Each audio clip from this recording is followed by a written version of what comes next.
20 ஆண்டுகளாக தமிழ்நாட்டில் நடந்து கொண்டிருக்கிறது. எனவே யாரிடம் நிதியும் திறனும் அதிகாரமும் இருக்கோ அவரிடம் கேட்டால் அவர் செய்து கொடுப்பார் என்று நான் கருதுகிறேன். எங்களிடம் இல்லை.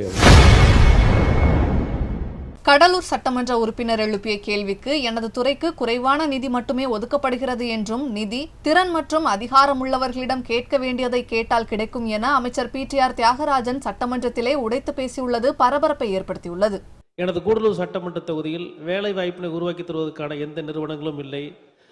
அதற்கு அருகிலேயே 2 மணி நேரத்தில் மைசூர் மற்றும் பெங்களூர் 4 மணிக்கு சென்றடைய முடியும். எனவே அங்கிருக்கக்கூடியவர்களும் வந்து வேலை செய்யக்கூடிய அளவில் எங்கள் ஊர் இளைஞர்கள் பணி வாய்ப்பு பெறக்கூடிய வகையில் எனது கூடலூர் சட்டமன்ற தொகுதியில் ஒரு சிறு தகவல் தொழில்நுட்ப பூங்காவினை அமைத்து தருவதற்கு அரசு முன்வருமா என்பதை தங்கள் வாயிலாக அறிய விரும்புகின்றேன். மாண்புமிகு அமைச்சர். பேரவைத்தாளர்களே, இந்த கூட்டத்தொடரிலேயே இந்த அவையில் நான் என்னுடைய துறையில் இருக்கிற சிக்கல்களை கூறியிருக்கிறேன். நிதியும் மிகவும் குறைவாக ஒதுக்கப்படுகிறது.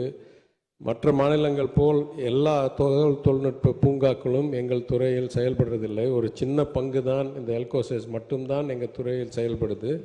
பாக்கி டைடல் நியோ டைடல்லாம் தொழில்துறையில் செயல்பட்டு வருகிறது. அது அசாதாரணமான சூழ்நிலையாக இருந்தாலும் அதுதான் 20 ஆண்டுகளாக தமிழ்நாட்டில் நடந்து கொண்டிருக்கிறது. எனவே யாரிடம் நிதியும் திறனும் அதிகாரமும் இருக்கோ அவரிடம் கேட்டால் அவர் செய்து கொடுப்பார் என்று நான் கருதுகிறேன். எங்களிடம் இல்லை. அது மாண்புமிகு உறுப்பினர் கேட்காங்க. மாண்புமிகு அமைச்சர் இதெல்லாம் நீங்க உள்ளுக்குள்ள பேசி CM பேசி முடிவு எடுக்க வேண்டியது. செய்திகளை உள்ளது உள்ளபடி தெரிந்து கொள்ள ரெஃப்ளெக்ட் நியூஸை சப்ஸ்கிரைப் பண்ணுங்க.